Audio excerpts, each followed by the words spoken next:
What's up, everyone? It's me, your boy Ryan Flowers, aka Clutch Sports Talk, and we are back with another preview video. And today we're going to be talking about the NFC East in this particular video. And as usual, before we get started, make sure if you haven't subscribed to the YouTube channel, please do so now. It would be much appreciated. And make sure you like and comment on the content if you like it. And if you don't, comment as well too. I would love to hear your thoughts and get some feedback from you guys out there, the fans. So without further ado, man, let's just get straight into this video. So like I said before, we're going to be talking about the NFC East. This is a division that I am very familiar with, being I guess a connoisseur of the Dallas Cowboys. Right. So I've spent a lot of my years watching and reviewing this particular division. And the first place I want to start is the Washington Commanders. Right. Yeah. So Washington Commanders, they just drafted Jalen Daniels out of LSU, a guy, a local kid from California, which I grew up in. And then he left Arizona State, went to LSU, won the Heisman, and is ultimately now a first-round draft pick of the Washington Commanders. So now a couple takeaways from this particular team is that I don't think they'll be that bad, honestly. You got a new head coach in Dan Quinn, who I think is he a great coach? No, he's not, but he's good, right? You know, one thing for sure, that defense is going to be good. They're going to be flying around the ball. They're going to be getting after the quarterback.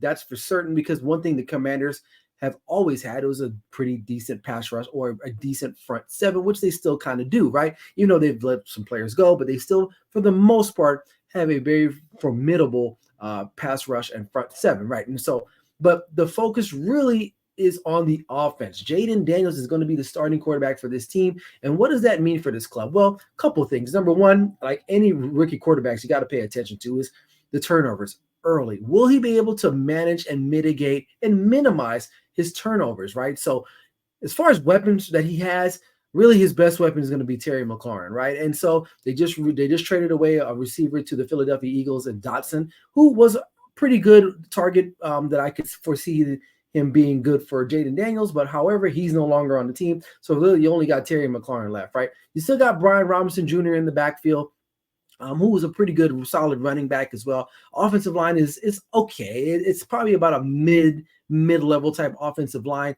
But this team definitely is going to have to hang their hat on playing strong defense, getting after the quarterback, forcing some takeaways, and giving the ball back to their young quarterback with short field, right? Because you can't really expect him without a lot of talent on the end, to go and drive 80 yards for scores and things of that nature. So I think they're going to be well coached. They're going to be well disciplined for the most part. I mean, look, Dan Quinn's experience is pretty good. I mean, he was a really good head coach in Atlanta, nearly winning a Super Bowl. We'll never forget the 28-3.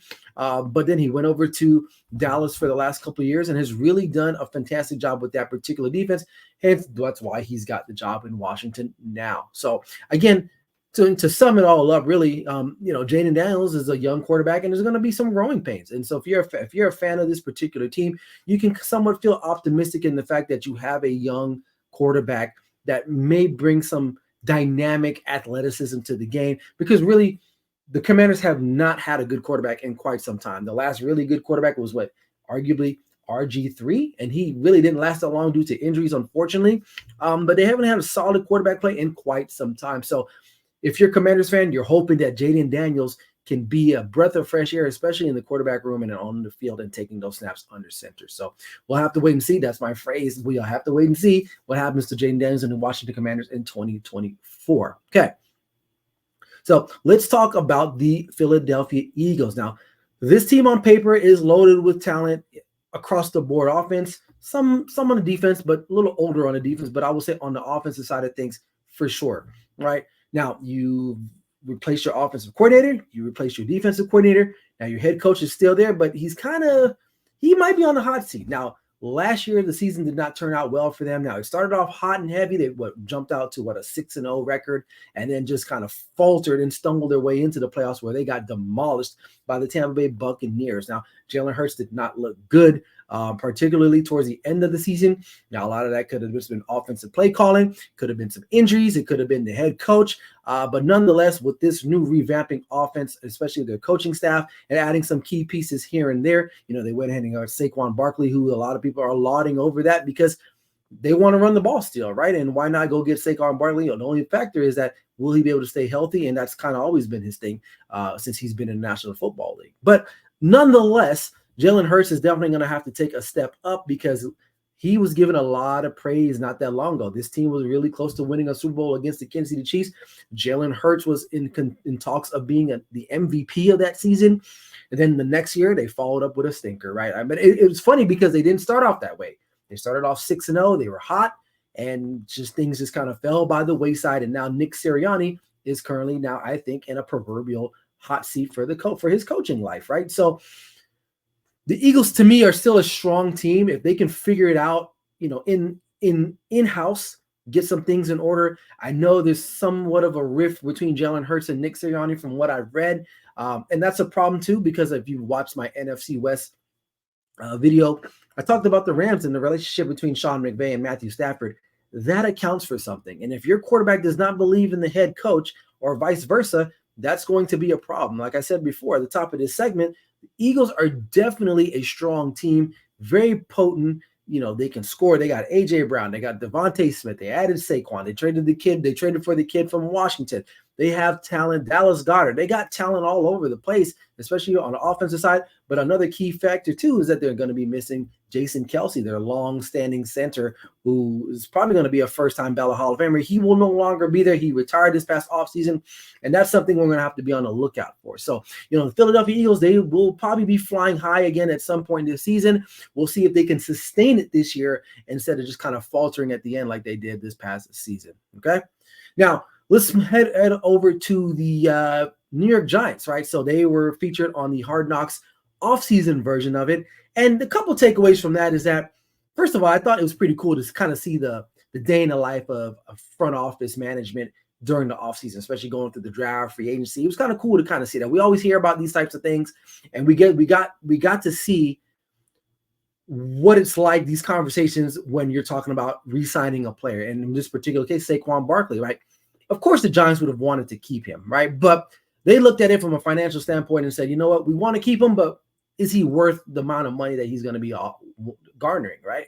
Now, the market dictated, well, the Eagles said, yeah, we'll sign him. And the Giants are like, a little too steep for us, so we moved on. So I'm not mad at them for the way they kind of handle it. It just kind of played out for us on TV, right? Which was pretty cool for me, or for us as NFL fans. We want to see that type of stuff. So, but as far as the Giants are concerned and their coach, Brian Daboll, and their GM, what's his name? Is it Joe Shane or something like that?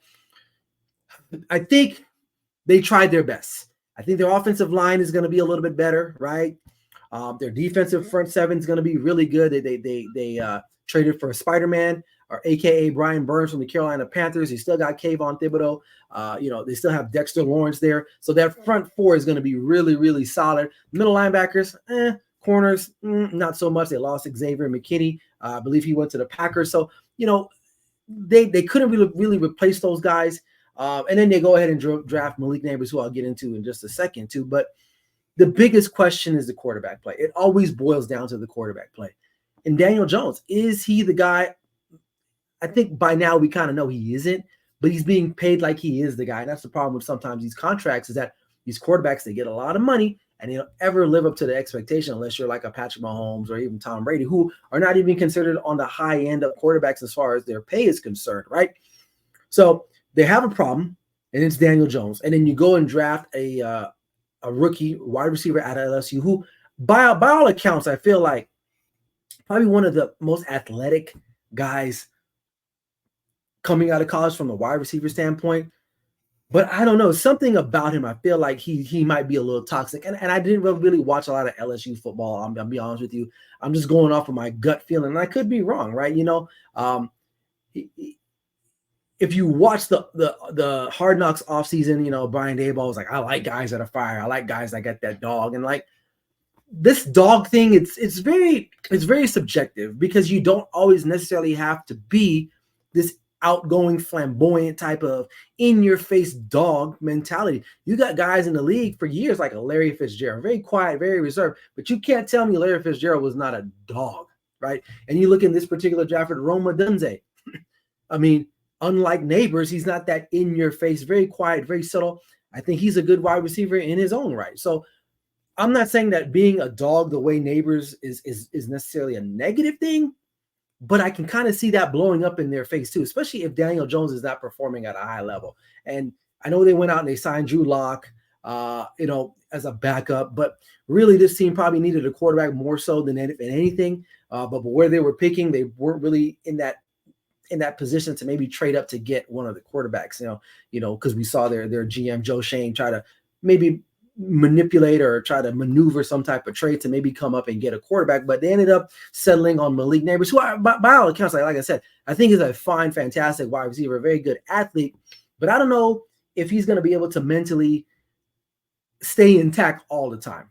And I could be wrong. I don't know the kid. Like I said, I didn't watch a lot of LSU football. Maybe LSU fans, if you're watching this video, let me know. Clue me in. Am I missing something? Am I wrong? I don't know, but let me know. Drop it in the comments if you believe so. But anyway, this team, I mean, they're not as talented as probably the rest of the division or even in the conference itself. So I think it's going to be a rough year because I just don't think that Daniel Jones is going to be good at all, really. I think Brian Abel got the most out of him, but it's definitely the word is on the street. The writing is on the wall that they need to go and get another quarterback, and that's where we're at with the New York Giants. So not going to be a good season for them. I don't believe so, but I could be wrong. But at the end of the day, it always falls on the shoulders or the arm of Daniel Jones. Okay. Now, wrapping up, talking about my Dallas Cowboys. A lot to unpack here. I mean, obviously, I can sit here and talk about them for hours, but I only got a couple minutes, so let's do that real quick. So, Dallas Cowboys, honestly, Jerry Jones is the master of drawing you in, sucking you in, and believing that this team is going to be more than what they really are. Now, a lot of question marks, as usual, in the offseason that they never really address. I mean, there's a bevy of them. Number one, I mean, the whole Dak Prescott extension thing, right? He's played that out. The CeeDee Lamb, finally he signed, right? He's been in practice the last 2 weeks. You go back and you bring back Zeke, like all these questionable moves. Recently they did make some pretty solid moves to bolster that defensive line, which I was kind of pleased. They let Stephon Gilmore walk. I believe now he's a Minnesota Viking. Here's the thing. Here's the nuts and bolts about the Cowboys, and I can speak very, very intimately about this because I follow this team literally my whole life. I'm 40 years old. And I followed this team for at least 30-something years, at least that I can remember being a fan of football. This team is good in the regular season. They've won 12 games with the last 2 or 3 seasons in a row, and just get bounced in the playoffs. The problem is not the regular season with this team. The problem is, do they have the guys that have that dog mentality to win in the playoffs? Micah Parsons, fantastic throughout the regular season, looking like a young Lawrence Taylor, right? Some may say. You come in the playoffs, nowhere to be found. Dak Prescott will lead the league in multiple passing categories, touchdowns, yards, whatever the case may be. Come the playoffs, nothing, right? CeeDee Lamb looking great. Again, nothing, right? This team always gets your hopes up, and then they just kind of fall flat in their face, whether it's losing to the 49ers twice in the last 2 or 3 seasons, losing to the Packers at home, getting actually blown out by the Packers at home, right? And it boils down to the coaching as well. And we all know in Jerryland that he's not going to ever get a coach that's going to stand up to him, because that's not the case. Mike McCarthy took this job because Mike McCarthy needed employment at the end of the day. And it's simple as that. And now Mike McCarthy may not even be employed at the end of the season because the Cowboys can still win 12 games. And maybe Jerry might keep him, or Jerry might say, well, we'll move on and try to find someone else. He might try to bring a Belichick, which I doubt that will ever happen because Belichick and Jerry would clash.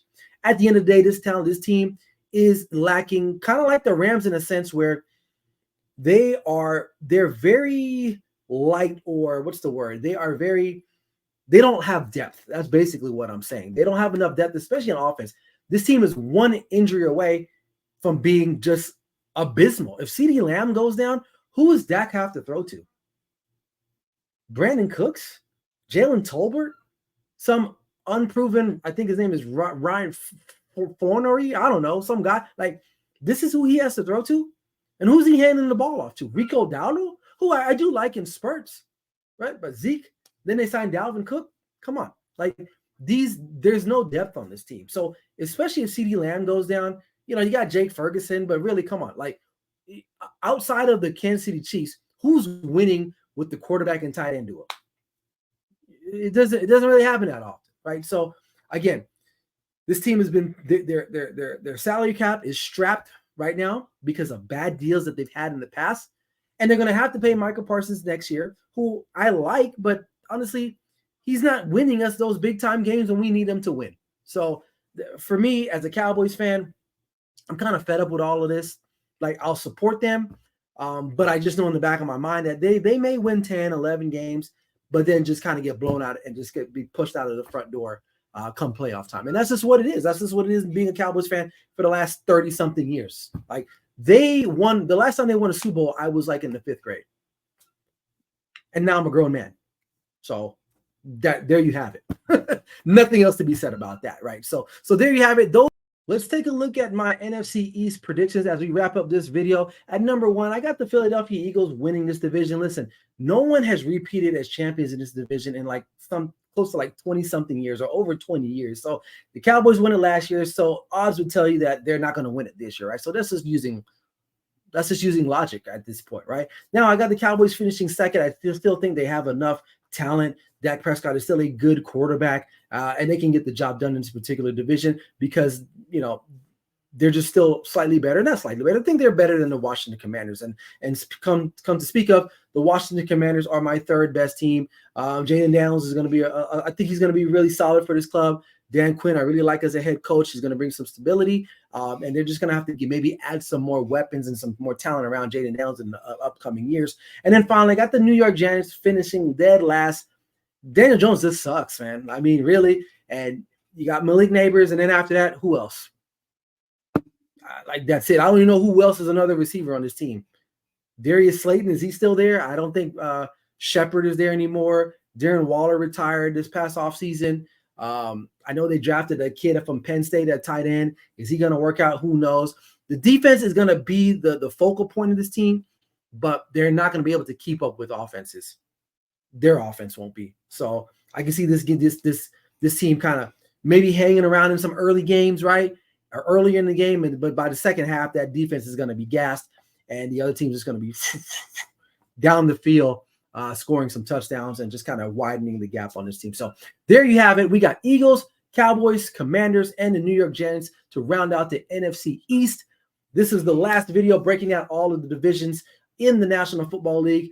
As usual, if you enjoyed it, please make sure you like and comment and also share as well. And if you haven't already subscribed to the channel, it would mean a ton to me. There's a lot of work that goes into this, but there you have it. That's the whole NFL. Those are my predictions of all the divisions. Hope you guys enjoyed this video. Make sure to check out the playlist that includes the rest of the AFC and NFC divisions. You guys don't want to miss it. The season is right around the corner, and guess what that means? I'm back with the Clutch Sports Talk NFL Sunday Wake Up with me live on Sunday mornings on the YouTube and Facebook streaming. So you guys don't want to miss out. Make sure you hit the link in the bio or just, hey, subscribe to the channel and you'll know.